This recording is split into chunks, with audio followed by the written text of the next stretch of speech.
Thanks, and welcome to our second collaboration of Free of Fear, Full of Joy and Julie Elizabeth of Bijou Podcast. Woo! Hello, Julie. Hello, darling. Hello, darlings.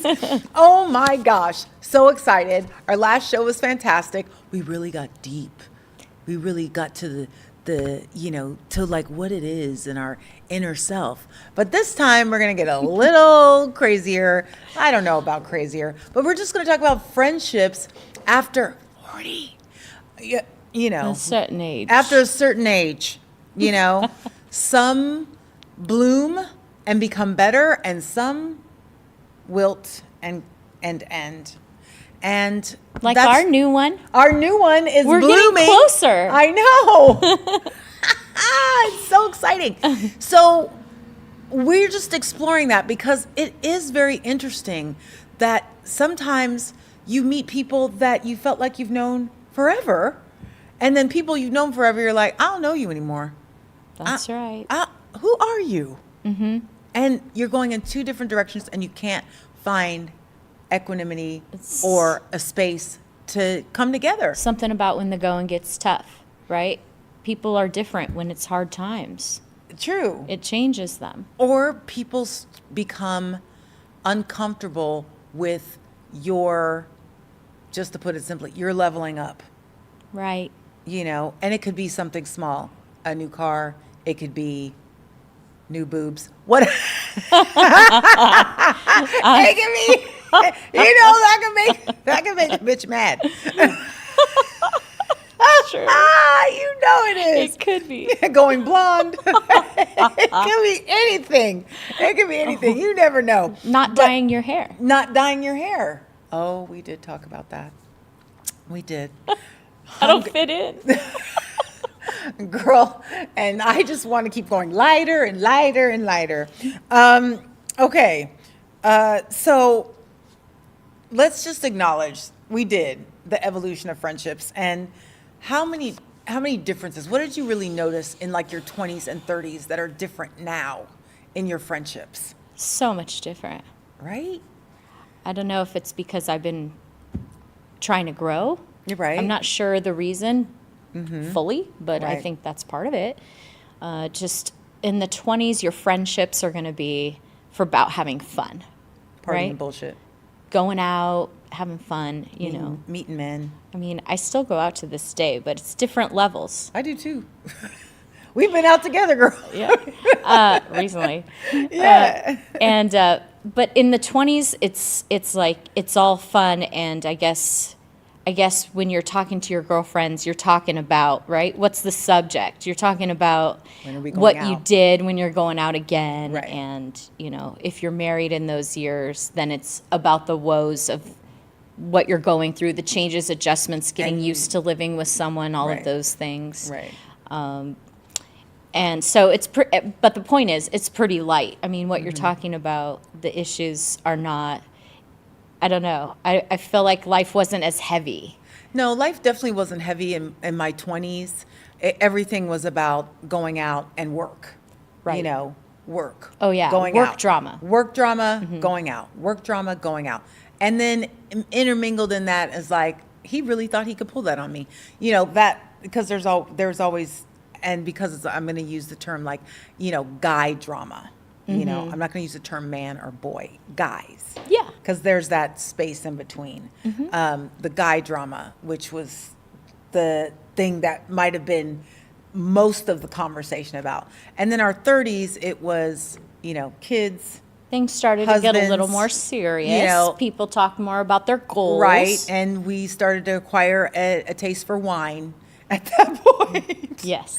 Because before it was just, Mixed drinks. mixed drinks and weed, So, but other than that, like, there wasn't much. But once I got older than that and things got, I got divorced, I was single again. I made some different career moves, and there wasn't, there was an element of competition, not from me, but from friends who hadn't been married and hadn't had kids yet, because like what we talked about previously, they hadn't done the work to heal themselves. And so there was a lot of projection on to me at that point. Did you ever feel that kind of, You know, I weirdness? I feel like you gave me a little insight just now because I'm like, that is what was going Ah, on in you those see late it. 30s. Yeah. It was competition, but I wasn't participating in the competition. We Right. talked about how we're both the kind of person that I try to do better than myself from Right. last time. Right. I'll review whatever I did before, or like I'll wake up in the morning and go, oh, I shouldn't have done that. Next time I'm going to be better about that. I want to honor people, Right. do good in the world, Right. know. I just So- want to compete with myself. Right, but it's true. There is some level of. I do think women are complicated in terms of emotions, Yes. and I did feel, I wasn't very good at making friends at a young age, and there wasn't much example of how to relate well in friendships. So I will say I was quite shy when I was little, and not really. I never developed like a conniving type Yeah. of personality in No, I terms of understand trying that. to play chess with people and stuff. Right. But I realized over the years that some people are playing chess in friendships. I learned Women that the are hard way. complicated because of emotions and the fact that they can say different things to different people. They can chameleon. They can, Right. give you an impression of something and then, right? Like I had this friend that would, that would call. And when you're younger, you have big groups of friends because you're all going out together. And she would call all of us and ask us all what we were wearing so she could wear something skimpier and sluttier Right. than everybody else to be the center of attention. Yes. And we've started figuring it out. And so I'd be like, oh, I'm not sure. I might wear this and this, but we'd never tell her what we were actually going to wear. Then what she wanted to do, then she upped her game and wanted everybody to meet at her house. So she wouldn't be dressed. So she would want to see what we were all wearing before we went out. I never thought of it so as if you're a talking about contest. chess, that was chess, baby. Oh, It was crazy. It was crazy. So yeah, the 20s had that kind of thing. And 30s, it was, my kid's better than your kid kind of thing. My kid's going to be so much smarter than your kid. My What kid's going to go to a measuring better stick? school. Yeah. Yeah, measuring Because stick. And I'd you be don't like, think I don't about know. the He long like term. still eats glue. Right. Like, I don't know what he's I going know to be. definitely people would be like, my kid's already enrolled in preschool and they're, a year and a half and you're like, I isn't only preschool wanted when to- you're 4? They're like, no, we go to the preschool and they're starting at 2. And you're like, okay. Or like he's already on the waiting list and he's 6 months old, or she's already, enrolled in this, Russian ballet school. And I was just kind of like, I don't even know if they like that. We're just going to try some things. So there was that level of thing. But also the beautiful part of 30s was we were very secure. We had our own money. We had our own homes. We, that sort of thing. So there was more like, come over, we're going to barbecue. Or, that was the underside of all of that. But the great part was like, couples nights and, you've built a more diverse friend group because you've got, the boyfriends and husbands involved in it. And you're all like doing things and meeting and going out, which was great. Now your group size has doubled, Yes. because now you've got all these amazing other people that are involved, partners and so on and so forth. And so that was the great part of 30s. And then after that, like I said, it was kind of like, do I even want to go out? Why do you think that? I think that the pressure there's a point where like, you've got a mortgage, a second mortgage. So it's about saving money. It's about being saving more money. frugal. So yeah. And prioritizing what's important, and going out isn't as important. But there are those friends who live off of going out. True. And so there was a disconnect in that Yes. group of women who wanted to continue to go out. And I would be like, once a month. If it was something really cool, then you would get me out of the house. But otherwise, I'd be like, come over, let's drink wine. I mean, My mom says friends are people who you have things in common with. So as soon as you stop having things in common with them, don't be surprised if those friendships start to float away, right? Right. So how do you nurture friendships in your 40s? How do you nurture friendships in your 40s? I think one thing is a breakdown of my ego. Yeah. And the reason I say that is because I actually thought I was helping people and like I'm going to give them the advice that will solve their problems. And then realizing that I don't have everybody's answers. Some and people that don't it's- want your help. And sometimes they're happy where they are. They wanted Just vent. wanted to just let it out, but they're not going to change those Right. things. Right. Either, and there are reasons for that. Sometimes it's not practical. Sometimes they're not at a point where they feel strong enough. Right. Sometimes it's, a trade-off, so they're willing to be in that Sacrifice. situation as sacrifice because of what they get, right? So, learning that I'm not integral to anyone's life. Like you can't save everybody. Right. Like I thought I gave advice everywhere. I always felt that I needed to be needed to feel value. Right. And so now I listen to people and I go, and then if they say to me, what would you do? Then I say, do you really want to know what I would do? Or do you want to know what I think you should do? Right. So that's my new thing that I say to people because, not everybody wants your help and not everybody wants your advice. And some people just want to vent. I just wish that people would say, I just want to vent. I don't want you. Yeah, and part of it too, we sense each other, right? People can sense each other. Right. If you pay attention to Right. the patterns, Right. then you can just say in your mind, I know this is just venting versus I know this person's telling me all the detail because they want me to give them the best possible ideas of what they think Right. would be the best idea to do, right?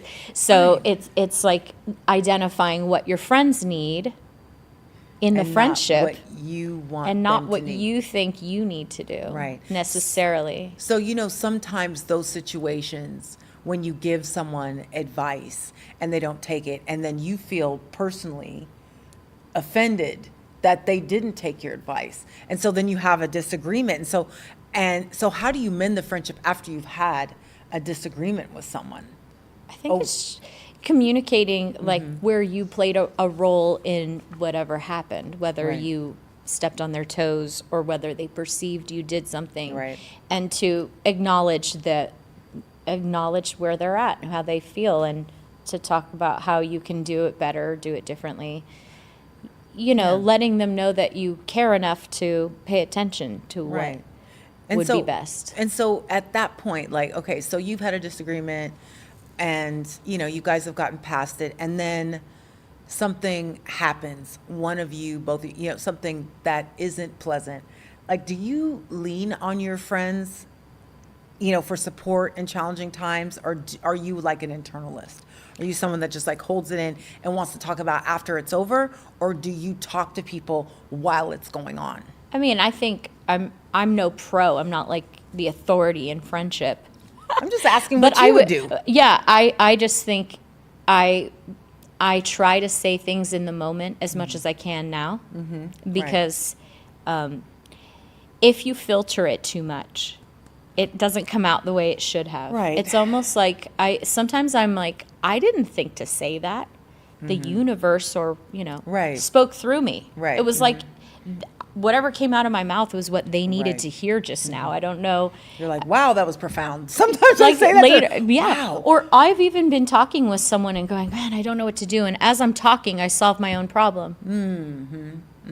Yep. So that's a form of self-awareness, like being self-aware in your friendships. Like sometimes you just need to talk to them and you go, you know what? I just figured it out. Thank you for letting me say that to you, right? Or yeah, or they could even raise a question about something that occurred to them that I didn't think of, and then I incorporate their idea and I've got my solution. Right, Friendships have a purpose. It's not Right. just to like live and let live. I think that my friendships after 40 have given me so much more strength vision and just internal power than the friendships I had when I was younger. Yes. I feel so much more of myself. I feel like I can be more of myself at the friendship with the friendships that I have right now. And in that, like, you come up with ways to keep that friendship fun and alive, and like start, like, do regular activities or like have traditions. Does your friend group, because I have been lucky enough to be invited into your friend group, and I love those ladies. Shout out. Hey, ladies. I know. Hey, ladies. You know who we're talking to. But yeah, like activities, traditions, things that you do, like, it's July, we're going to blah, blah, blah. Do you have things like that you do? I think we do have traditions for sure. We have like the pre-party, right? The pregame. Not only do you save money, but you get out all of your angst. Right, since the last time you talked, Yeah. you get it out, and then, and you just have a light couple drinks. And then when you go out, you're ready to enjoy the time. Yeah. That tradition I really enjoy. Yeah. But you get so much inspiration at this point in our lives. I get more inspiration from friends. Right. Because Right. we've now been sorting and choosing as we go Right. the best friends Yes. for our lives. That's true. And so that's the biggest thing I get now is inspiration. Just, I feel like this is good. Yeah. I don't have to worry that anyone's going to backstab me or compete with me Right. or, they're cheering for waste you. my time. Yeah, they're cheering for you. Yeah. My friend group, we do have traditions. We always do we do one girl trip a year. It's never at the same time. And we pick a place and do that. And then we always do a dinner for each one. Well, we do one for our girlfriend whose birthday is in June, and the rest of us, all of our birthdays in October. So we do one for all three of us. So we've got those two dinners and that the big girls trip, but we do that every year. We try to squeeze in other dinners, but sometimes they don't come together. Sometimes it's two of us, sometimes it's four of us, but not always. But I find that I find that in this era of the friendships, the new ones that are blooming, the ones that I've had for a long time, that inspiration, of course, is one, but I feel really enlightened. Yes. I feel really enlightened, and I feel surrounded by the power and the energy of really amazing women that Yes. that inspire, enlighten, encourage, and support, which you don't have when you're younger necessarily. I'm speaking for myself, but those are things. And I think that especially now, the movement now is, women supporting women, women being encouraging of women, body positivity, all those things that I've always felt for myself. But now that it's becoming it's spreading, I love it. Yes. I love it. My other favorite thing is, and I got this from a comedian, some more, go young bitch go. I am not mad at y'all. Like, just invite me to the party. I just want to come see. I'll be the auntie in the corner. That's all I want to do. Like, I love seeing young girls go. I love it so much. But just in wrapping this up, female friendships are so very important. Absolutely. And if you're a woman who's not surrounded by good women, then change your circle. Go to a book club, go to a bookstore, go to the farmer's market, go to, some, random, women's empowerment meeting and meet some good women. You don't have, just because you've known someone a long time doesn't mean that you have to continue to be friends with them if they are not positive for you. So take it from us. Find your circle of enlightening, empowering, supportive women. With that, we're going to end Free of Fear, Full of Joy. Can you say it with me 3 times? Absolutely. Okay, here we go. Free of fear, full of joy. Free of fear, full of joy. Free of fear, full of joy. Bye, darlings. Bye. Love you.